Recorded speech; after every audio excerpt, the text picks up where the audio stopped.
തിരുവനന്തപുരം ജില്ലയിൽ പോലീസ് സ്റ്റേഷനിൽ കിടന്ന 40ഓളം പോലീസ് സ്റ്റേഷനിൽ കിടന്ന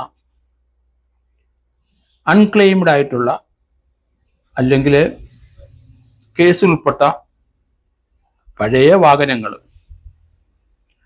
അത് വിറ്റ് 65 ലക്ഷം രൂപ എന്ന് പറയുന്നു സർക്കാർ മുതൽ കൂട്ടി. 887 വാഹനങ്ങളാണ് ഇത്തരത്തിൽ സ്ക്രാപ്പായിട്ട് ലേലം ചെയ്തു പോയത്. ഇത് വർഷങ്ങൾക്ക് മുമ്പ് ഞാൻ ഈ കാര്യം തന്നെ പറഞ്ഞിരുന്നു. കാരണം പോലീസ് സ്റ്റേഷനിലെ കേരളത്തിലെ കാസർഗോഡ് മുതൽ തിരുവനന്തപുരം വരെ നോക്കിയാൽ പോലീസ് സ്റ്റേഷനിൽ ധാരാളം കേസുകൾ ഉൾപ്പെട്ട ടൂ വീലർ, ഓട്ടോറിക്ഷ, മിനി വാനുകൾ, മാരുതി വാഹനങ്ങൾ, ധാരാളം വാഹനങ്ങൾ പോലീസ് സ്റ്റേഷൻ്റെ കോമ്പൗണ്ട് നിറഞ്ഞു കിടക്കുന്നതും കോമ്പൗണ്ടിൻ്റെ പരിസരത്തെല്ലാം വാഹനങ്ങൾ സർക്കാർ ഭൂമിയിലൊക്കെ കിടക്കുന്ന കാണാം. ഇത് സ്വാഭാവികമായ ഒരു ഡീക്കെ, നാച്ചുറലായി അതൊക്കെ മണ്ണിലേക്ക് ലയിച്ചു പോകും, വർഷങ്ങൾ എടുക്കുന്നേ ഉള്ളൂ. പക്ഷേ ഇത് പോലീസ് സ്റ്റേഷനിലെ പ്രവർത്തനത്തിന് വലിയ തടസ്സമാണ്. അതോടൊപ്പം പോലീസ് സ്റ്റേഷൻ്റെ പരിസരത്ത് വാഹനം പാർക്ക് ചെയ്യാനൊക്കെ ബുദ്ധിമുട്ടാണ്. അതുകൊണ്ട് ഈ ഒരു വാഹനങ്ങളെല്ലാം ഡിസ്പോസ് ചെയ്യുന്നതിന് ഒരു വഴി ഏതായാലും Thiruvananthapuram rural SP Sudarshan IPS അവർ DIG അവർ അജിത ബീഗവും ചേർന്ന് നടപ്പാക്കി. വലിയ സന്തോഷമുള്ള കാര്യം തന്നെയാണ്. ഇതാണ് ചെയ്യേണ്ട പ്രവൃത്തികൾ. അവർ SP യും DIG കൂടെ ചേർന്ന് 887 വാഹനങ്ങൾ അവർ അത് മെറ്റൽ സ്ക്രാപ്പ് ട്രേഡ് കോർപ്പറേഷൻ ഉണ്ട് ഗവൺമെൻറ് ഓഫ് ഇന്ത്യയുടെ, MSTC, അവർ മുഖേന ഈ വാഹനങ്ങൾ പോലീസ് കേസുകൾ ഉൾപ്പെട്ടത് അതിൻ്റെ കാര്യങ്ങളെല്ലാം പഠിച്ച്, അല്ലെങ്കിൽ അൺക്ലെയിംഡ് ആയിട്ട് കിടക്കുന്നത്, അവകാശികളില്ലാതെ കിടക്കുന്നത്, അങ്ങനെയാണ് ആ വാഹനങ്ങൾ എല്ലാം മെറ്റൽ സ്ക്രാപ്പ് ട്രേഡ് കോർപ്പറേഷൻ്റെ ഗവൺമെൻറ് ഓഫ് ഇന്ത്യക്ക് കൊടുത്ത് ഏകദേശം 65 ലക്ഷം രൂപ സർക്കാരിന് മുതൽ കൂട്ടി. കോടിക്കണക്കിന് രൂപയുടെ സ്ക്രാപ്പായിട്ട് കിടക്കുന്ന വാഹനങ്ങൾ കാസർഗോഡ് മുതൽ തിരുവനന്തപുരം വരെ കിടപ്പുണ്ട്. ഇത് പൊതുജനങ്ങൾക്ക് ശല്യവും പോലീസ് സ്റ്റേഷൻ്റെ പ്രവർത്തനത്തിന് വളരെ അരോചകമായി ട്രാഫിക് തടസ്സങ്ങൾ ഉണ്ടാകുന്നതും വലിയധികം പ്രതിസന്ധികളെ സൃഷ്ടിക്കുന്നതുമായ ഈ വാഹനങ്ങൾ, ആയിരക്കണക്കിന് വാഹനങ്ങളാണ് കാസർഗോഡ് മുതൽ തിരുവനന്തപുരം വരെ കിടക്കുന്നത്. അതിന് ഒരു ഉദാഹരണം, അത് ഡിസ്പോസ് ചെയ്യുന്ന ഒരു ഉദാഹരണമാണ് ഇപ്പോൾ റൂറൽ SP സുദർശനും DIG കൂടെ ചേർന്ന് നടപ്പാക്കിയിരിക്കുന്നത്. ഇത് എല്ലാ ജില്ലകളിലും പകർത്താം, അടിയന്തരമായിട്ട് ഇത് ചെയ്യണം. പക്ഷേ SHOമാർക്ക് തിരക്ക് കാരണം ഇതിനൊന്നും സമയം കിട്ടുന്നില്ല. കാരണം ഏത് കേസിലെ വണ്ടിയാണ്, അത് കോടതിയെ അറിയിക്കണം, അല്ലെങ്കിൽ അൺക്ലെയിംഡ് ആണ്, ഇങ്ങനെയൊക്കെയുള്ള ഡീറ്റെയിൽസുകൾ എടുക്കാൻ വളരെ ബുദ്ധിമുട്ടും അതിന് കാലതാമസം വരുന്നതുകൊണ്ടാണ് ഈ റോഡ് സൈഡിലെല്ലാം ഈ വാഹനങ്ങൾ കുമിഞ്ഞു കൂടി കിടക്കുന്നത്. നമുക്ക് തിരുവനന്തപുരം ജില്ലയിൽ ആ മ്യൂസിയം പോലീസ് സ്റ്റേഷൻ്റെ എല്ലാവരും നടക്കാൻ വരുന്ന സ്ഥലമാണ്. അതിൻ്റെ ഫ്രണ്ടിൽ ഇത്രമാത്രം വാഹനങ്ങൾ അതിൻ്റെ സൈഡ് റോഡിലൊക്കെ കിടക്കുന്ന കാണാം. വർഷക്കണക്കിനായിട്ട് ഇങ്ങനെ കിടക്കുകയാണ്, അവകാശികളില്ല. ചിലത് ചിലപ്പം തൊണ്ടി സാധനം ആകാം. നെടുങ്ങാട് പോലീസ് സ്റ്റേഷൻ നോക്കിക്കോളൂ, വിഴിഞ്ഞം, പാലോട്, കിളിമാനൂർ, അവിടെയൊക്കെ ഒന്ന് പോയി നോക്കിക്കോളൂ. ആ പോലീസ് സ്റ്റേഷൻ്റെ പരിധിയിൽ അവരിലെ കിടക്കുന്നതും അല്ലെങ്കിൽ അവരുടെ ആ ഓഫീസിൻ്റെ ക്യാമ്പസിനകത്തും അതിൻ്റെ സൈഡിലൊക്കെ എത്ര വാഹനം. നെടുമങ്ങാട് ധാരാളം വാഹനങ്ങളൊക്കെ കാണും. അതുപോലെ വെഞ്ഞാറമൂട് നമുക്കറിയാം, എല്ലാവരും കോട്ടയം പോകുമ്പോൾ ആ വഴിക്ക് പോകുന്ന സൈഡിൽ വെഞ്ഞാറമൂട് പോലീസ് സ്റ്റേഷൻ മുമ്പിൽ സൈഡിലും അതിൻ്റെ ഇട റോഡിലൊക്കെ എത്ര വാഹനങ്ങളാണ് കിടക്കുന്നത്. ഇതൊക്കെ ഒരു പരിഹാരം ഉണ്ടാക്കിയില്ലേ പറ്റുള്ളൂ.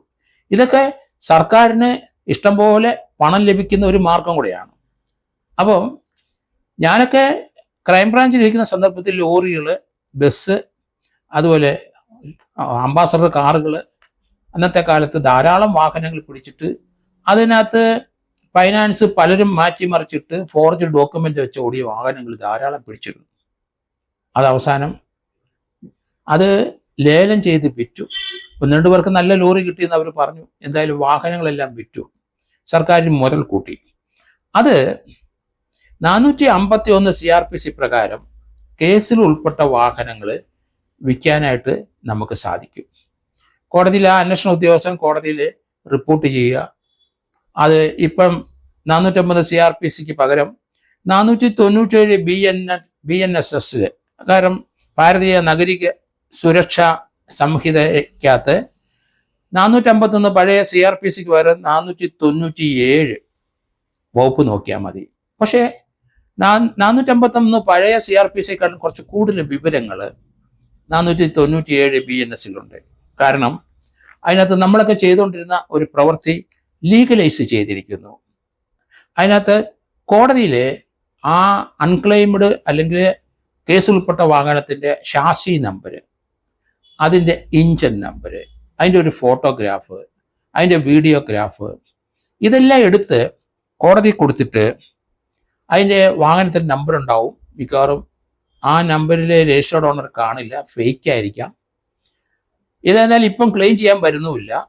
അപ്പോൾ ഇത് അതിൻ്റെ ഫോട്ടോഗ്രാഫ് എടുക്കുക, അതിൻ്റെ വീഡിയോഗ്രാഫ് എടുക്കുക, അതിൻ്റെ മൊബൈൽ ഫോണിൽ അതിൻ്റെ പിക്ചർ റെക്കോർഡ് ചെയ്യുക. അപ്പം ഫേക്ക് നമ്പറാണല്ലോ അതേ കാണാം.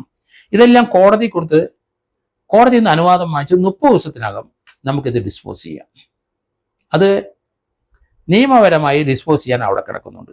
അതുകൂടാതെ കാസർഗോഡ് മുതൽ തിരുവനന്തപുരം വരെ ഒന്ന് സഞ്ചരിച്ച് തിരുവനന്തപുരം സിറ്റിക്കകത്ത് നമ്മൾ നോക്കിയാൽ തന്നെ ഇട റോഡുകളിലെല്ലാം ചെറിയ കാടിനകത്തൊക്കെ 2 വീലറും പഴയ വാഹനങ്ങളും തള്ളിക്കയറ്റി വെച്ചിട്ട് തുരുമ്പ് പിടിച്ച് കിടക്കുകയാണ്. അതുകൊണ്ട് പോലീസ് ഡിപ്പാർട്ട്മെന്റ് ശ്രദ്ധിക്കണം. പോലീസ് ഡിപ്പാർട്ട്മെന്റിന് ആവശ്യമായ പണം, കോടിക്കണക്കിന് രൂപയുടെ പണം റോഡിന്റെ സൈഡിലും പോലീസ് സ്റ്റേഷൻ സൈഡിൽ കിടക്കുന്നത്, അത് പണമാക്കി മാറ്റാം. അതിന് എളുപ്പ വഴി അൺക്ലെയിംഡ് ഇതുപോലെ കിടക്കുന്ന കേസിൽ ഉൾപ്പെടാതെ ആയിരക്കണക്കിന് വണ്ടികൾ, അതെല്ലാം ഓരോ പോലീസ് സ്റ്റേഷനിലെ ഒരു ഹെഡ് കോൺസ്റ്റബിളും ആംഡ് പോലീസിലുള്ള ഒരു 4 പേരെയും കൂടെ അങ്ങ് കൊടുക്കുക. അവരിങ്ങനെയുള്ള വണ്ടികൾ എല്ലാം ഒന്ന് പരിശോധിക്കുക. അതിനുശേഷം ഈ വണ്ടികൾ ലോറിയെല്ലാം കയറ്റി എയർ ക്യാമ്പിൻ്റെ എല്ലാ ജില്ലകളിലുള്ള എയർ ക്യാമ്പിൻ്റെ ക്യാമ്പസിൽ അല്ലെങ്കിൽ SAPയുടെയോ KAPയുടെയോ ക്യാമ്പസിൽ സ്ഥലമുള്ളിടത്ത് കൊണ്ടുപോയി കൂട്ടുക.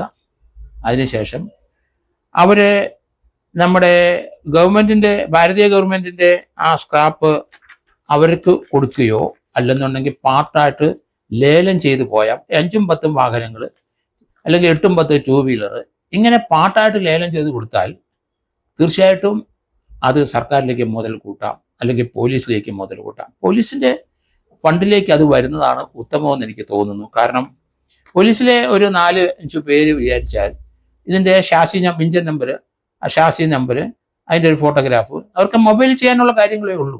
അതൊക്കെ എടുത്ത് അതെല്ലാം സിസ്റ്റമാറ്റിക്കായിട്ട് അറേഞ്ച് ചെയ്തിട്ട് ഇത് അങ്ങ് കൊടുക്കുക. കേസുകൾ ഉൾപ്പെട്ടാലും ശരി ഉൾപ്പെട്ടില്ലെങ്കിലും ശരി അത് മുഴുവൻ സ്ക്രാപ്പായിട്ട് പോകും. ഇഷ്ടംപോലെ ആൾക്കാർ സ്പെയർ പാർട്സിന് അത് കൊണ്ടുപോയിക്കോളും.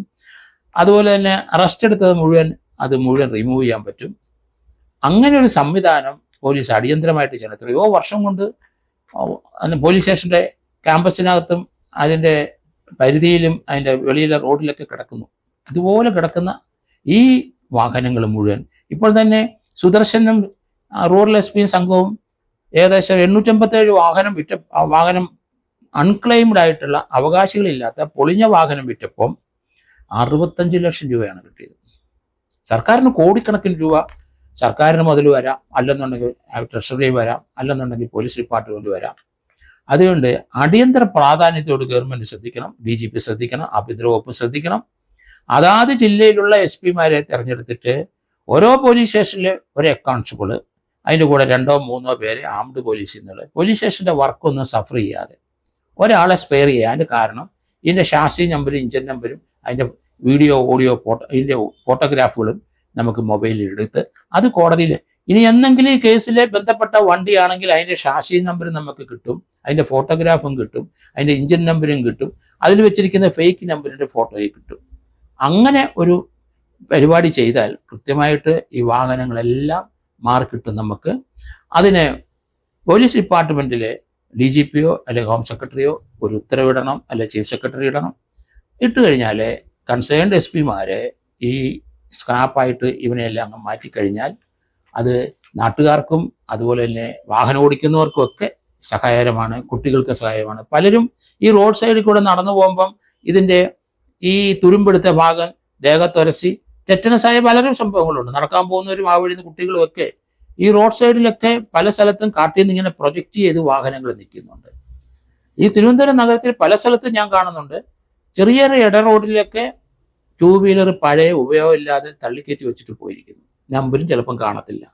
അതൊക്കെ കളക്ട് ചെയ്ത് പണമാക്കി മാറ്റണം എന്നാണ് ഞാൻ വിചാരിക്കുന്നത്. അതുകൊണ്ട് പോലീസ് ഈ 451 CRPC പഴയ ആ വകുപ്പിൽ കേസിനകത്ത് ഉൾപ്പെട്ടിട്ടുണ്ടെങ്കിൽ 30 ദിവസത്തിനകം അത് നമുക്ക് ഡിസ്പോസ് ചെയ്യാൻ പറ്റും.